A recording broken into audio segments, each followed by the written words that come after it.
นตกขี้หมูไหลสบายจะพี่น้องสวัสดีตอนเช้านะคะตอนตี 5 ครึ่งนะคะพี่น้องมันสว่างแล้วตี 5 ครึ่งเนี่ยฝนตกกลิ่นเมื่อคืนนี่ตกแห้งเลยตกบดมือบดคืนตกแท้ตกหว่าตกของตกงามโพดฝนตกตั้งแต่มือแรกที่มันตกจนเท่ามือนี้ยังตกอยู่ผมมีมือใดที่ฝนบ่ตกตกสูมือไอเลียหรอสุดแต่ว่าฝนบ่มาจากเถื่อผู้ใดก็ฝนบ่ตกฝนบ่มาจากเถื่อแบบมันมาแน่เนี่ยตกสูมือสูเว้นตกตั้งแต่มือมันมามือแรกพวกเท่าสูมือนี่มือว่านี่ตกตั้งแต่หัวค่ำจุดเท่าเดียวนี่ตกเบิดคืนมันเป็นตกคอยแบบนี้พี่น้องตกแห้งพร้อมน้ำนะล้นที่ล้นแดนน้ำหวยกระมากเขาก็เลยฝ้ามาไล่มองเผื่อฝนตกแล้วปลายางขึ้นเนาะเผื่อได้ปลาหน่อไม้ก็เมื่อยหาเลยเท่หน่อไม้เนี่ยบ่อึดมันฝนดีก็เราก็เดียน้ำล้นไหล้นคันพี่น้องโพดโพฝนมาดูกันนะคะว่ามันจะได้ปลาไหมขอปลายางเต็มมองก็พอถ้าสิได้อย่าดอกปลานึกว่าฝนยังลิ้นอยู่เทิงผ้าละต่ำมันสิทื่นลงมาอีกได้เลยนะคือเนี่ยตกแห้งจนแบบปลาโพดฝนดีก็ดีกระดอกกระเดียดีเกินฝนตกก็ไม่หวั่นนะคะพี่น้องค่ะเขามาหาปูหาปลาหาอยู่หากินเนาะคันบ่หากับบ่ได้บ่มีนะพี่น้องเอ้ยฝนตกก็สู้ต่อไปค่ะโอ้ตกแห้งพร้อมดิทั้งหนาวทั้งอะไรเราก็ต้องแข่งฝนตกหมานปลานะแม่ฝนตกแบบนี้เนาะเอาขึ้นมาแบบเป็นขยงเลยพอจะได้มีกำลังใจสู้ต่อไปนะคะกำลังกูมองมีปลาบ่เด้อุตส่าห์แข่งฝนมาไหลสาแข่งฝนมาไหลสิพี่ปลายังถือค่ะสาแข่งฝนมาไหลมองพี่น้องว่าปลาสิถือปุ๊บเขาเจ้าก็แข่งกัน แต่เราไม่ได้ใส่เสื้อกันฝนนะคะถ้ารักคุณก็ยืนสู้กันได้ไหมเข้าสู่เส้นชัยฝนกับฟ้าตกตั้งแต่ตอนแรงเมื่อวาน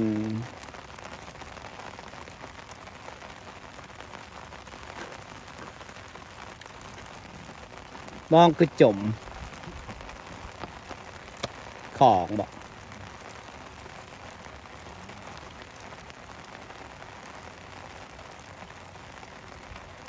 มองมันของมันจมมึงในฝนนะพี่น้องตกของตกงามเถอะนะตกดีแท้ดีว่าใส่ละป่าแบบนี้แสงฝนมาจบเจือเขาบอกเห็นป่าแล้วแบบนี้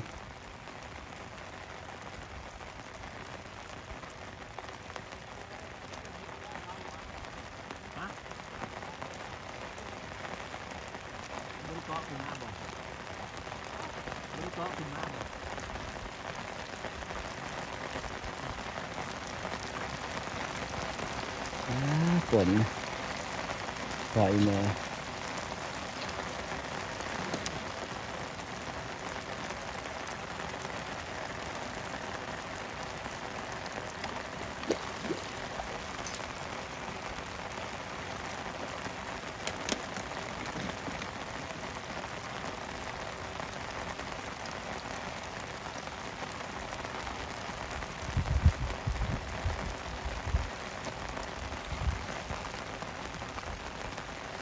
ฝนแท้ฝนหว่าเธอลงทุนตากฝนมันมีฮอตป่าลงทุนตากฝนมันมีฮอตป่าเพื่อคือหลายไทยซะพระเจ้าก็มาหลายฮะ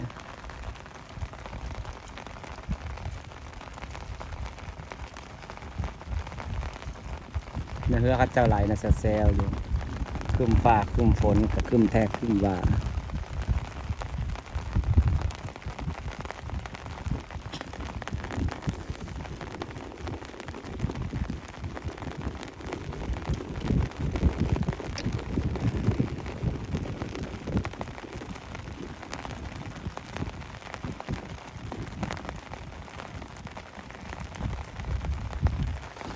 ยามเบิ่งมองน้อย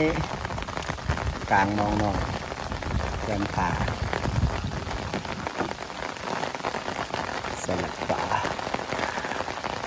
กลางเบิ่งมองน้อยปลาขาวพี่น้อง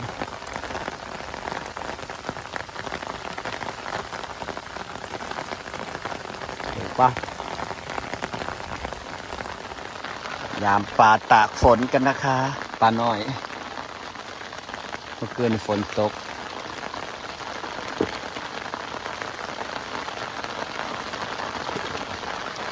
สุกออกนะ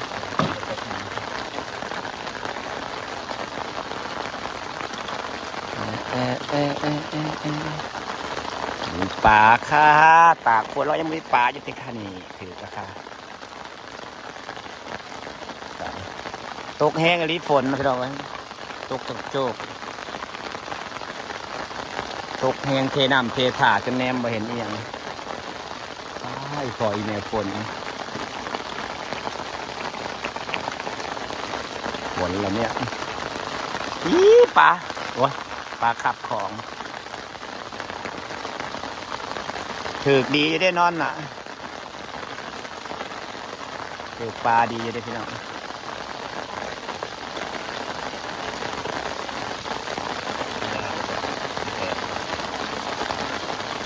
เสียขี่ก่อนมาเพชรประแดก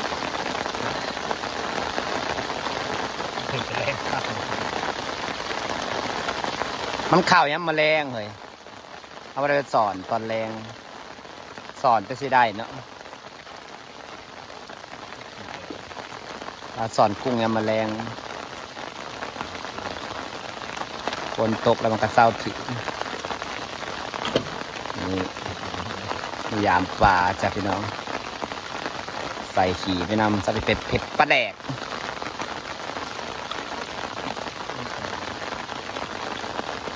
ฝนก็ตกก็ฝนนี่โอ้ยมีแต่โตพอดีเห็ดปลาแดกมันก็ถืออยู่เด้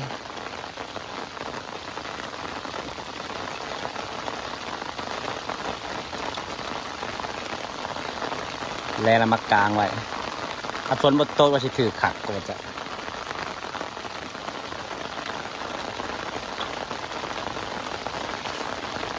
ไว้ถือไปย้อน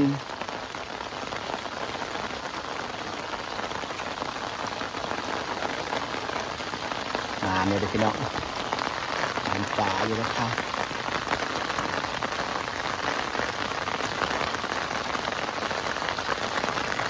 ฝนก็ตกก็ฝน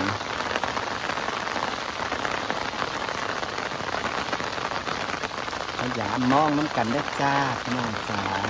ก็ไหลก็บ่ได้จักโตแต่เพื่อเขาจะยังไหลเต็มอยู่ได้ก็เขาจะเด็ดป่าเจ้าคือสู่นี่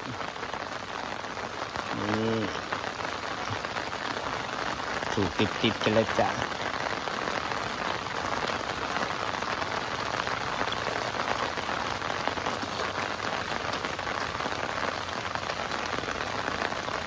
อยู่นี่2 ตัว 3 ตัวขี้ฝุ่นมันมาจากฝนกิ่งหมอกกิ่งไม้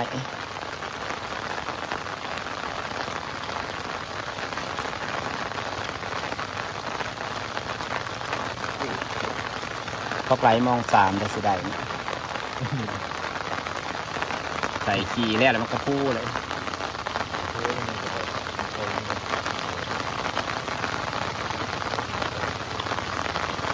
น้ำขึ้นก็จะมีป่าเขาเจ้าไหลมองอยู่นอกพี่น้องเขาเจ้าสู่ดีนะ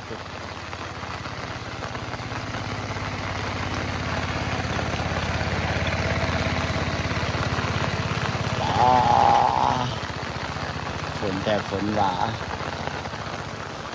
มาเด็ดจากพี่น้องมายามมองกันว้าอยู่นั่นถือ4 โตวันเดียวมองอะไรไปย้อนมากางไว้เชื่อถือโอ้ย4 ตัวเลยนะคะ5 6 ตัว7 ตัวเต็มเลยพี่น้อง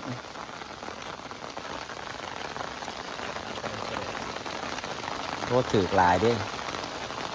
ปลาหน่อย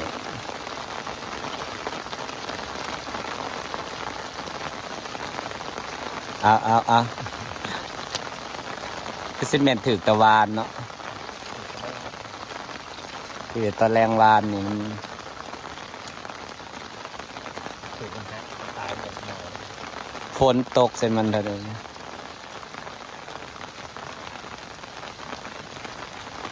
มันปลาขึ้นยามมาแล้วมันกลางแล้วเขากลางแล้วเขานั่งถ่าสักพักไอ้ยามจะมาถือถ่าว้าพอเดี๋ยวติดกันติดเลยพี่น้องติดกันเลยจ้านี่แต่ปลาขาว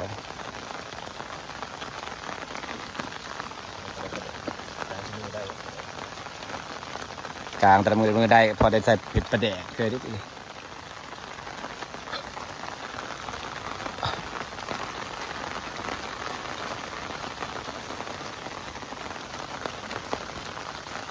สุดยอดฝนปีนี้พี่น้องไปมิก้าที่พร้อมดำได้เลยค่ะน้ำจนบ่อแล้วอันนั้นสุดแล้วมันจนบ่อขอดน้ำเต็มให้เต็มคันนี้2 ตัว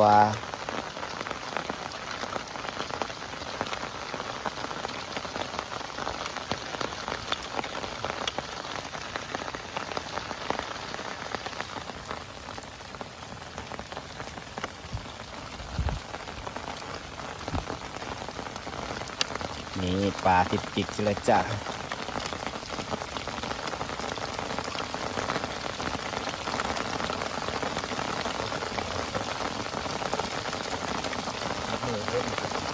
แห้งไก่แห้งฝนนั่นนะว้าแห้งไก่แห้งเป็นหนา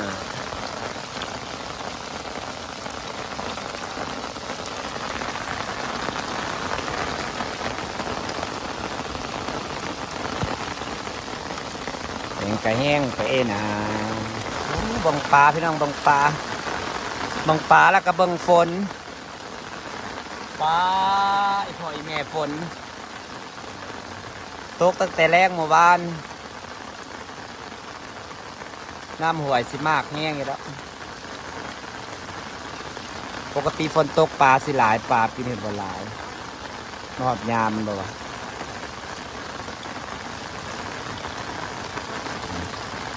สันสิโกดนะคะ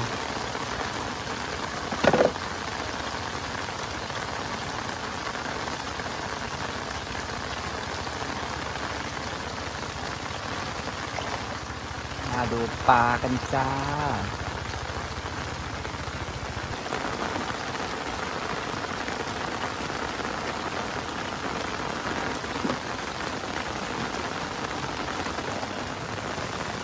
สุดละจ้าฝนจะตกก็ฝน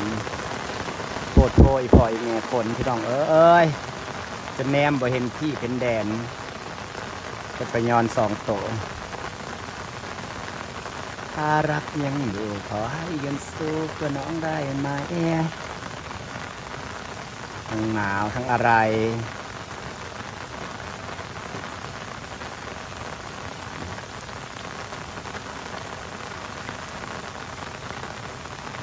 กลับบ้านเราหนาวแล้วถ้าเจ้าไหลมองเซย2 ตัวสุดท้าย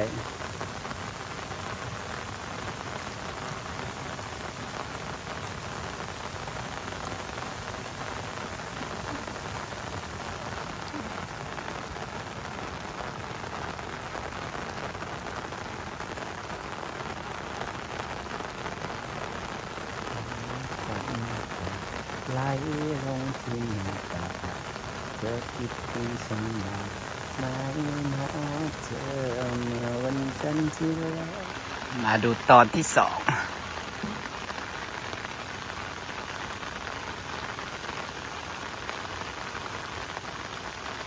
กาก2 ตอนบ่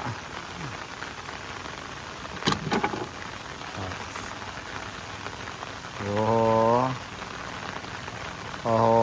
ถูกปลาแล้วจ้า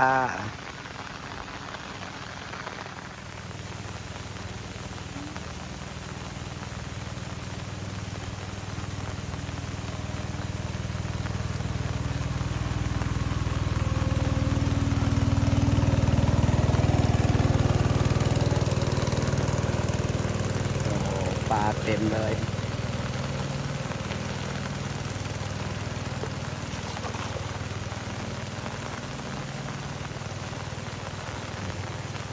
ปลาเต็มแล้วจ้ะ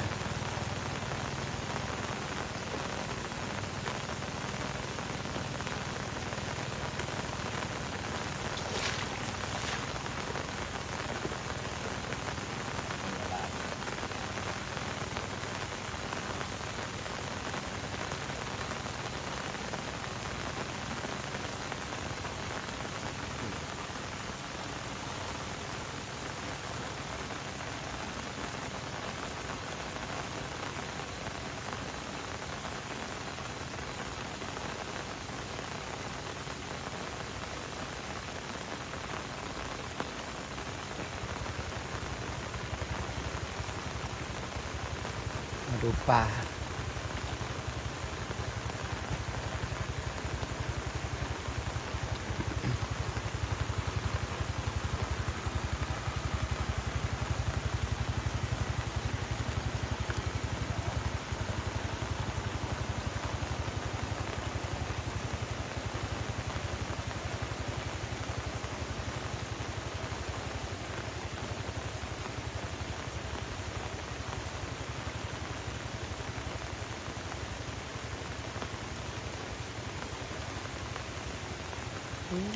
ปลา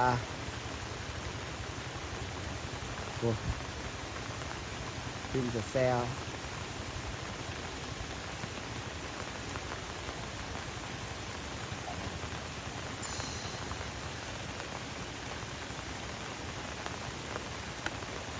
นี่โอนขาวเต็มเลยจ้ะปลาปลาปลาปลาปลาจ้าเต็มมองเลยจ้านี่โอ้โหโอ้โหปลาอยู่ภูแห่งลายมันคือปลานะคะปลาปลาพี่น้องจะเบิ่งเนี่ยเต็มมองเต็มด่างไปเลยค่ะ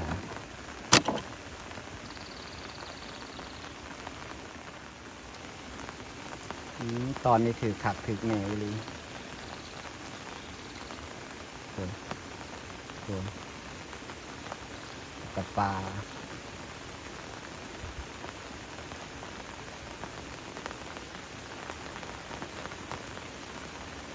ฟังเสียงฝนแล้วก็ปลดปลาไปทำกัน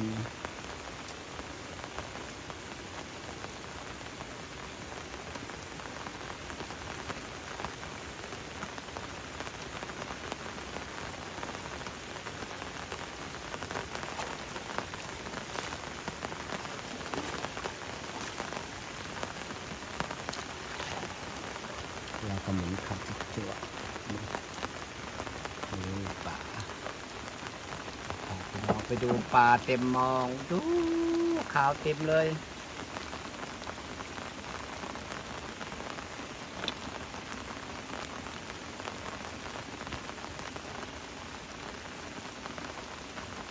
สีปลาพูดแล้วพูดกับขาวเต็มหมดเลยถือขักอลิปลาข่าวขักอลิเนาะตรงนี้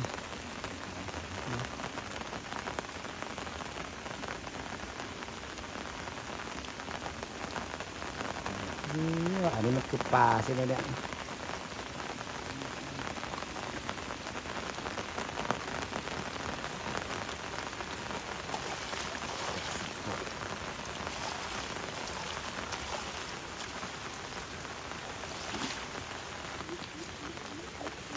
ไปดูปลากันเป็นกระฝูงเลยนู่นลอยเต็มเลยถือ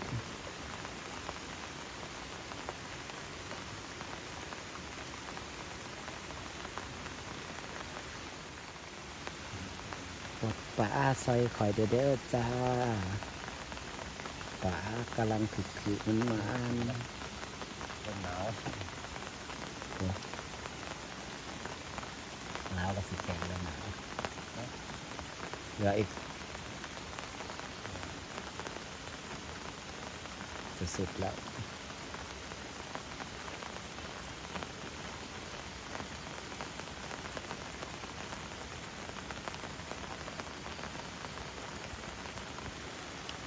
โอ้โหสีเหนียว มีแต่ปลาตองเต็มเลยโอ้โหนายมันสุดๆได้หลายเติบอยู่นะคะ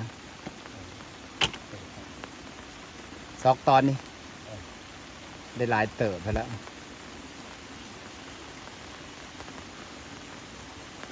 ฝนก็ตกไม่หยุดเราก็จะกลับบ้านแล้วนะ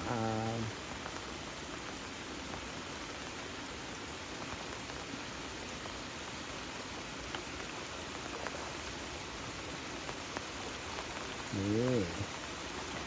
ถูกปลานาง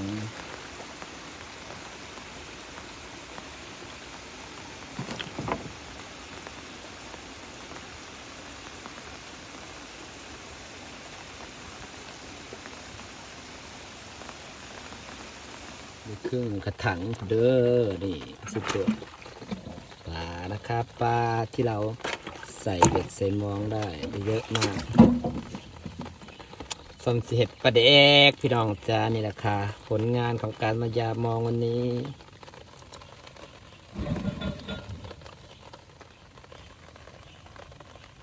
ใส่ปลาแต่ละตัว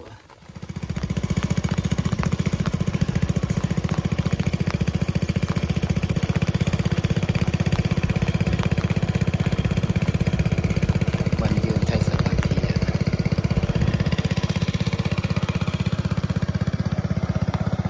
พี่น้องจ้าสิได้ฝากบรรยากาศไว้ซ้ำนี้เด้อจ้าขอบคุณทุกคนที่ยังเข้ามาดูเข้ามาชมเข้ามาติดตามนะคะ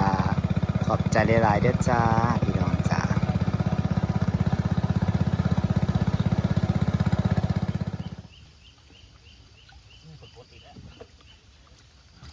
ใส่เบ็ดปรากฏถ้าสิถือนี่แหละปลากฏเป็นปีนั่นเด้เจ๊กโตเลยนะปรากฏโอ้ยปรากฏใหญ่ปรากฏใหญ่ใส่เบ็ดปรากฏถ้าสิถือเนาะ